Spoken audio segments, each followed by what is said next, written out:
인간을 포함하여 이 피조 세계는 원래 창조주 하나님의 창조 질서에 따라 살아야 했습니다. 그런데 하나님의 형상을 가장 많이 닮은 인간이 그만 창조주 하나님의 말씀에 불순종하여 타락하게 되었습니다.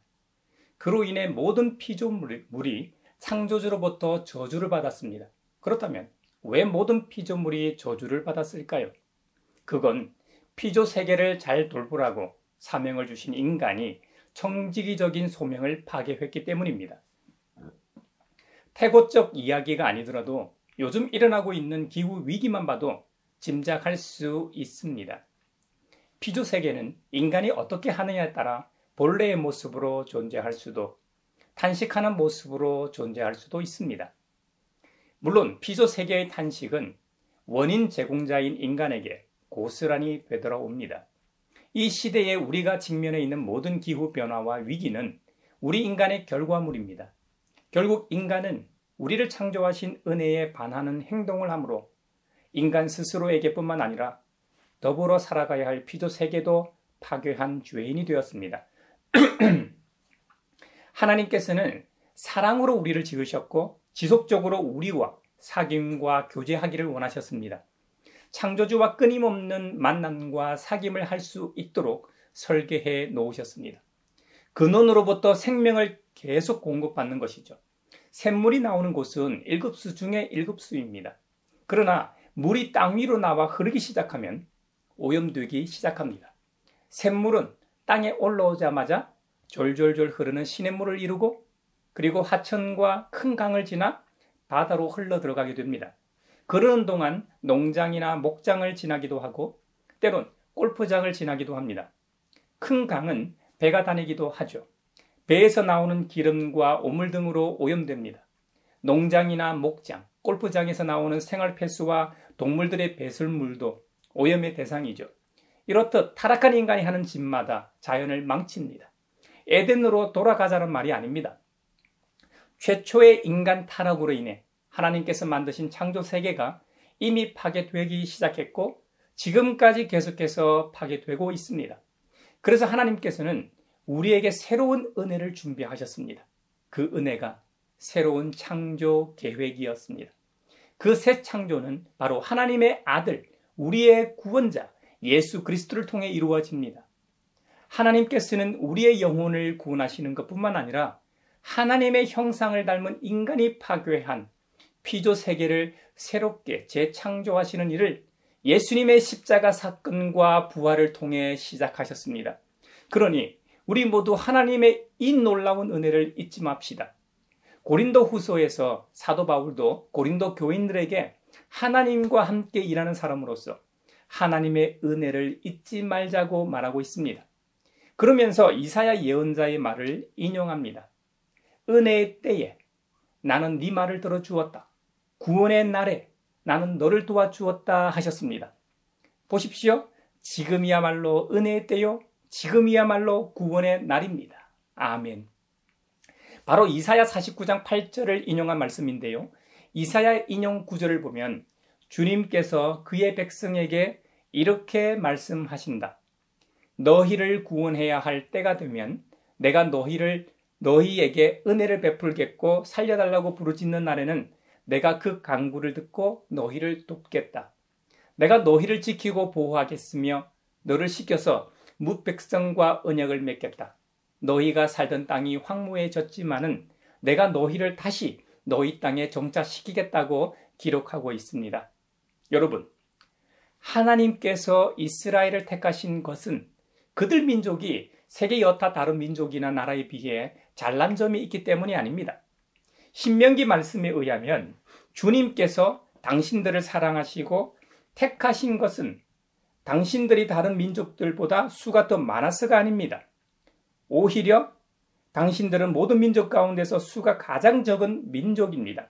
그런데도 주님께서는 당신들을 사랑하시기 때문에 당신들 조상들에게 맹세하신 그 약속을 지키시려고 강한 손으로 당신들을 이집트 왕 바로의 손에서 건져내셨고 그 종살이 하던 집에서 이끌어내어 주신 것입니다. 라고 기록하고 있습니다. 이 말은 하나님께서 우리와 같이 지극히 평범한 사람들을 선택하셨다는 말입니다. 뭐 그리 특별한 점이 없는 일반적인 우리 같은 사람을 택하셔서 하나님의 일을 하게 하심을 보여주는 것입니다. 이런 점에서 볼 때 천하 만민들 가운데서 이스라엘을 성민으로 선택하셨다는 것은 이스라엘 사람들에게 특권이요 특별한 복입니다. 하나님께서 숫자도 적고 힘도 없는 연약한 가지와 같은 이 연한 가지와 같은 이스라엘을 왜 택하셨을까요? 그 이유는 이스라엘이 모든 민족 가운데 가장 작기 때문입니다. 반대로 민족의 수요가 많고 군사력이 막강했다면 그들은 하나님을 의지하지 않았을 겁니다. 그들은 창조주 하나님을 버리고 주위 강대국처럼 인간 왕을 요구했던 사람들입니다. 하나님은 가장 작고 불쌍하고 비참하고 어리석고 거짓되기 때문에 택하셨습니다. 그들의 힘과 능력으로는 아무것도 할 수 없기에 하나님의 권능과 위대함을 가장 잘 보여줄 수 있기 때문입니다. 이스라엘을 성민으로 택하신 또 다른 이유는 하나님의 사랑 때문입니다. 창조주 하나님께서 많은 민족들과 열방 중에서 이스라엘을 기뻐하시고 선택하신 이유는 다만 이스라엘에 대한 하나님의 사랑 때문입니다. 사랑하기 때문에 택하신 겁니다. 그리고 마지막으로는 이스라엘 그들 조상들에게 하신 약속 때문입니다. 창세기 12장에서 하나님께서는 믿음의 조상 아브라함을 통해 세상 만민에게 복을 주시며 가나안 땅을 그들이 거주할 땅으로 주시겠다고 약속하셨습니다. 하나님께서는 신명기 7장에서 그 약속을 이행하겠다고 말씀하시는 겁니다. 신명기 7장은 이스라엘이 400년간 이집트의 포로에서 해방되어 약속의 땅 가나안으로 인도하시는 하나님을 그리고 있다면 이사야 49장은 바벨론 포로기에서 가나안으로 귀환하는 스토리입니다. 고된 포로 생활이 끝나고 꿈에 그리던 고향으로 귀환한다는 약속의 말씀인 것이죠. 하나님은 백성들의 간구를 들으시고 지금은 비록 황무해졌지만 약속의 땅인 가나안으로 다시 돌아와 정착시켜 주시겠다는 약속입니다. 사도 바울은 앞서 설명한 구절을 인용하면서 구약시대의 조상들처럼 하나님의 은혜를 입은 자로서 신앙에 걸맞는 행동을 하라고 권면하고 있습니다. 당시 고린도 교인들은 화목의 메시지를 받았고 그대로 믿었습니다. 하지만 그들의 삶은 그렇지가 못했습니다. 믿음대로 행동하지 않았다는 말입니다. 이사야 49장에 기록된 여호와의 종은 이미 그들에게 오셨습니다. 그래서 지금은 구원의 날이요 은혜의 때였던 것이죠. 우리의 사역이나 우리가 살아가는 세상에서 이 사회의 구성원으로서 하나님의 일꾼답게 처신하라는 의미입니다. 바울은 자신의 경험으로 예로 들고 있습니다. 참음과 환난과 궁핍과 곤경과 매맞음과 옥에 갇힘과 난동과 수고와 잠을 자지 못함과 굶주림을 겪었음에도 불구하고 진리의 말씀과 하나님의 능력으로 이 모든 일을 감당한다는 것입니다. 바울은 주님의 부르심에 헌신하는 어려움을 열거하고 있습니다. 이 점은 사역을 좀 해본 사람은 알 겁니다. 복음을 전하거나 교회 일을 하다 보면 오해가 생기기 마련입니다. 진리의 말씀을 전파할 때 세상 사람들로부터 오해와 멸시를 당하기도 합니다. 어떨 때는 믿는 사람끼리 오해하고 서로 시기하고 질투하기까지도 합니다. 그래서 사역하는 만큼 시험에 들기도 하고 어떤 경우는 교회를 떠나기도 합니다. 우리가 바울처럼 살기란 정말 어렵습니다. 바울은 화목의 직분을 감당하기 위해서는 우리 예수님 말씀처럼 자기 십자가를 지고 주님을 따라야만 한다고 말합니다. 그런데 이 일이 뭐 그리 쉽나요? 바울은 복음 사역을 위해 거리끼는 어떤 것도 하지 않을 것을 선언합니다. 실제로 그렇게 살았고요. 그런데 저와 여러분 같이 평범한 범인은 그렇게 살기란 정말 어렵습니다. 바울의 경우를 통해 우리도 위로를 받을 수 있습니다. 바울의 사역은 그의 대적자들로부터 엄청난 비난을 받았습니다. 불경건하고 무례하고 솔직하지 못하다고 말입니다. 그런데 놀라운 것은 바울의 문제와 약함과 어려움을 통해 하나님의 평안과 능력과 기쁨의 증거가 된다는 사실입니다. 고린도후서 6장 8절 이하에 보면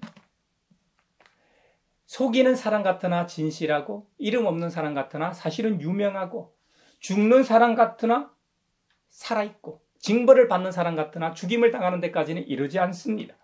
근심하는 사람 같으나 항상 기뻐하고 가난한 사람 같으나 많은 사람을 부유하게 합니다. 아무것도 가지지 않은 것 같은 사람처럼 보이지만 사실은 모든 것을 가진 사람이라는 것이죠. 이것이 우리의 믿음입니다. 세상 사람들은 우리가 전하는 예수님이나 복음이 눈에 보이는 것이 아니라 우리가 거짓말하고 속이는 자들이라고 조롱하고 비난할 수 있습니다. 요즘 유명 정치인인 허경영과 하늘궁에 대한 이야기가 화제입니다. 허경영 하늘궁 메인 홈페이지를 보면 하늘궁은 지상에서 백궁으로 연결되는 통로라고 말하고 있습니다. 백궁은 지구에서 120억 광년 떨어진 우주의 중심으로 그 이름이 백궁이라는 것이죠. 백궁에서 인류를 심판하고 세계를 통일하기 위해 지구, 그것도 한반도에 오신 분이 바로 허경영이라는 것이죠. 하늘궁에서는 허경영을 우주 공간을 지배하는 신의 화신 혹은 천신 혹은 신인이라고 말합니다. 우주의 중심, 백궁, 에너지가 직통으로 연결되어 있는 유일한 존재이기 때문에 그 능력이 무궁무진하다고 말합니다. 우리 그리스도교에서 유일한 신인이 한 분 계시죠. 참 하나님이시면서 참 사람이신 예수 그리스도, 성자 예수님이 허경영 자신이라고 주장하는 꼴입니다. 신인인 허경영이 인간의 몸으로 지구에 오셔서 인간들의 삶과 고통을 몸소 체험하시기 위해 겪은 고초는 이루 말할 수 없다고 주장합니다. 1950년 1월 1일에 영성결합을 통해 서울 중량교 다리 및 움막에서 태어나 고아로 어린 시절 머슴살이를 하면서 초등학교 때 이미 동양 오서 오경, 논어, 소학, 대학, 중용, 맹자, 시경, 서경, 역경, 춘추, 예기를 통달했다고 합니다. 초등학생이 이 많은 것을 뗐다는 말이죠. 15세 서울로 상경해 스님의 양아들이 되어 야간 중학교 시절 불교 8만 대장경을 섭렵했다고 합니다. 그리고 고등학교 시절에는 목사의 양아들이 되어서 마지막으로 성경을 독파하는 등 인간의 모든 지식을 두루 섭렵했다고 주장합니다. 허경영 하늘궁 공식 홈페이지에 보면 상담비는 10만 원이고 토요 강연은 2만 원, 일요 강연은 10만 원이라고 친절하게 안내하고 있습니다. 최근 MBC PD수첩 보도를 통해 허경영 하늘궁의 치부가 드러났죠. 하늘궁에서 주는 축복, 백궁 명패, 대천사까지 모두가 돈입니다. 대천사를 하면 $3 금목걸이를 받는다고 하는데요. 그 금목걸이를 받기 위해서는 1억 원을 내야 한다고 합니다. 1억을 내고 대천사를 받은 사람들은 지역 영성센터장에 임명되고 지역 영성센터는 하늘궁으로 연결하는 대리점이면서 돈 버는 루트인 셈이죠. 지역센터에서 사람을 모아다 연결시켜주고 영성 상품을 살 경우 매출의 5% 인센티브를 챙겨준다고 합니다. 그리고 가장 큰 상품인 대천사는 한 사람당 1억 원이기 때문에 그 경우는 10%의 인센티브를 준다고 합니다. 그러니 처음에는 순수한 마음으로 했든 속아서 했든 간에 하늘궁에 다니는 사람들도 이익이 있어 계속 하는 것이죠. 사도 바울은 허경영과 같이 가짜도 아닌데 당시의 사람들을 속이고 미혹하는 존재로 주위 사람들로부터 조롱당하고 비난받았습니다. 이런 억울한 대우와 상황은 교회 외부만 있었던 것이 아닙니다.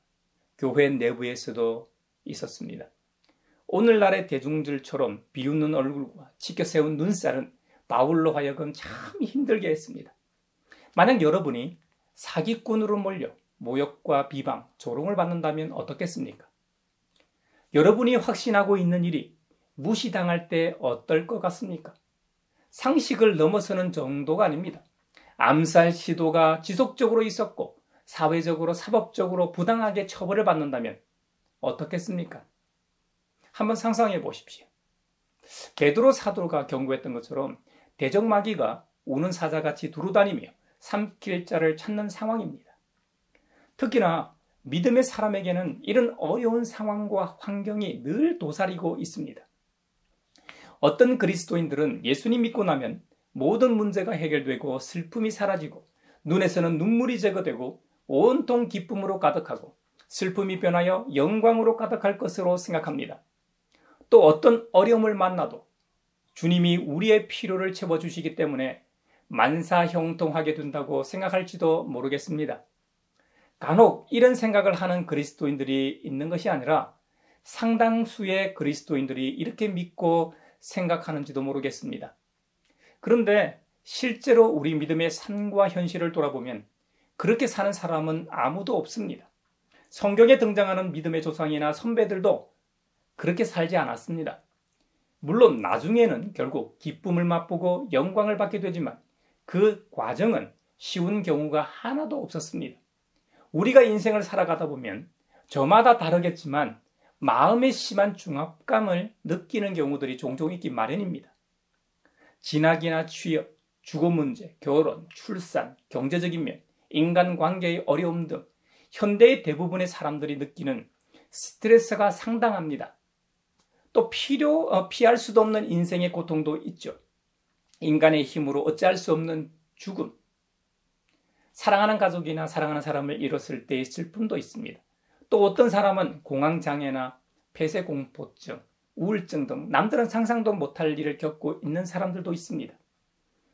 이런 일반적인 환난이나 고통 말고도 그리스도인의 삶이란 육체적 고난이 바울의 경우에는 있었습니다. 수도 없이 매도 맞고 억울하게 갇히기도 하고 먹지 못하기도 하고 심지어 불면증으로 잠을 자지도 못했습니다. 그런데 결국 사도 바울의 선교적 삶의 결론은 이렇습니다. 이름 없는 무명한 사람 같으나 유명한 사람이었습니다. 바울의 적대자들은 바울이 아무것도 아닌 것처럼 말하고 증언했지만 바울 때문에 그리스도께로 나오게 된 사람이 얼마나 많았습니까? 그들 대부분은 바울을 기억하고 감사했습니다. 바울의 선교적 삶은 항상 살해와 죽음의 위협이 있었습니다.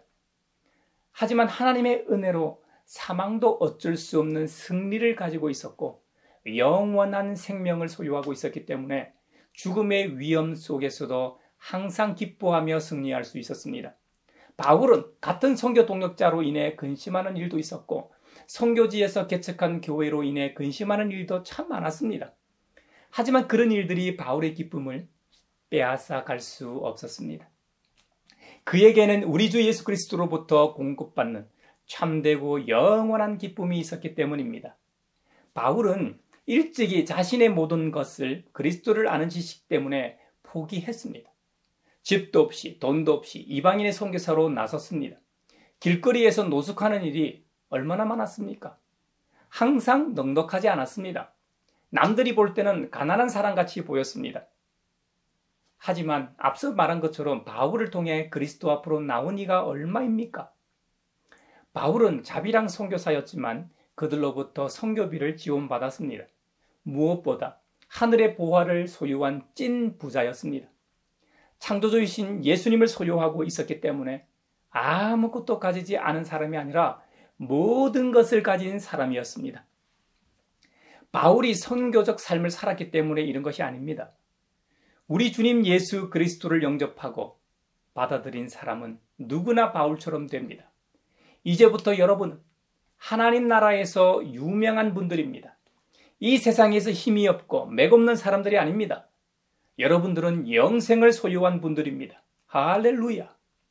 이 세상 일로 인해 잠깐 근심할 수는 있어도 하나님 나라를 소유한 여러분의 기쁨을 그 누구도 빼앗아 갈 수 없음을 잊지 마십시오. 여러분은 현재의 처지로 인해 실망하지 마십시오. 여러분은 이미 하나님 나라의 백성입니다. 아멘. 하나님 나라의 백성은 이 세상 모든 것이 하나님의 사람이기 때문에 예수님으로 인해 상속자가 되어 하나님의 나라의 모든 것을 소유한 자들이 됩니다. 그 누구보다 부유하고 당당한 분들이라는 말입니다. 어느 날 저녁에 예수님께서 제자들에게 갈릴리 호수 반대편으로 건너가자고 하셨습니다. 그래서 제자들은 따르던 무리들을 남겨두고 배를 타고 호수 반대편으로 출항했습니다. 그런데 갑자기 거센 바람이 일어나서 파도가 배 안으로 덮쳐 들어오기 시작했습니다. 물이 배에 가득 차게 되자 업어주신 제자들이 많았음에도 불구하고 어찌할 바를 몰랐습니다. 그런데 예수님께서는 배 고물에서 베개를 베고 편안하게 주무시고 계셨습니다. 제자들이 급하게 예수님을 깨웁니다. 선생님, 우리가 지금 죽게 되었는데도 아무렇지도 않으십니까? 단잠을 주무시던 예수님께서 일어나서 제일 먼저 바람을 꾸짖으셨습니다. 바다더러 고요하고 잠잠하여라 하고 말씀하시자 이게 어떻게 된 일입니까? 바람이 그치고 아주 고요해졌습니다. 이어서 예수님께서 중요한 말씀을 제자들에게 하십니다. 왜들 무서워하느냐? 아직도 믿음이 없느냐? 우리가 풍랑을 잔잔하게 하신 이 이야기를 단순히 문자 그대로의 의미로 읽고 받아들인다면 매우 놀라운 기적이긴 하나 2000년 전에 단 한 번 일어나고 결코 다시는 일어나지 않을 일이 되고 말 겁니다. 그런데 이 사건을 상징적인 의미로 받아들인다면 훨씬 값진 것이 될 겁니다. 무슨 말이냐면 제자들이 자신들과 같이 예수님이 함께 계신다는 것을 인식했을 때 폭풍우는 잔잔해졌습니다. 그들은 폭풍우가 덮쳤을 때 예수님을 바라본 것이 아니라 거센 바람과 배 안에 넘쳐나는 파도만 바라보았습니다. 그런데 단지 예수님이 그곳에 계신다는 것을 알자마자 평화와 평정을 찾게 됩니다. 폭풍우가 어떻게 되든 그들의 마음에는 공포가 사라지고 평안이 찾아왔습니다. 예수님과 함께하면 거센 파도와 폭풍 속에서도 평안을 누릴 수 있다는 의미입니다. 이 사건은 2000년 전 한 번 일어나고 마는 기적이 아니라 지금도 우리의 믿음의 삶 속에서 일어나고 있는 스토리입니다. 할렐루야. 우리에게도 언제든지 일어날 수 있는 사건입니다. 예수님의 임재로 우리는 인생의 가장 거세고 격렬한 파도와 폭풍 속에서도 평안을 유지할 수 있게 됨을 믿으시기 바랍니다.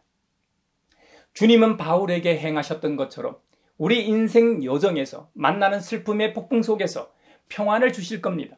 죽음의 두려움, 경제적 두려움, 관계의 아픔, 사랑하는 사람에 대한 염려는 정말 우리를 힘들게 합니다. 우리의 인생 여정에서 만나는 여러 요인들이 우리 자신을 불안하게 하고 긴장하게 하고 슬프게 하죠. 하지만 온갖 종류의 아픔과 슬픔 파도 속에서도 우리가 주님을 바라볼 때 평안을 주십니다. 여러분, 인생 여정 가운데 무엇을 해야 할지 모를 때, 기로에 서서 어느 길을 택해야 할지 모를 때가 있기 마련입니다. 장래의 문제와 염려가 있기 마련이죠. 그때 예수님께 주님, 나에게 무엇을 원하십니까?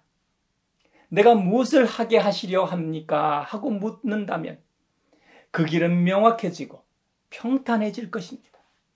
문제는 우리가 무엇을 해야 좋을지 모르는 데 있지 않습니다. 우리가 겸손히 주님의 인도하심에 순종하지 않을 때 있음을 기억하십시오. 예수님의 뜻을 구하고 그 뜻에 순종하는 평안을 누리는 우리 모두가 되길 바랍니다.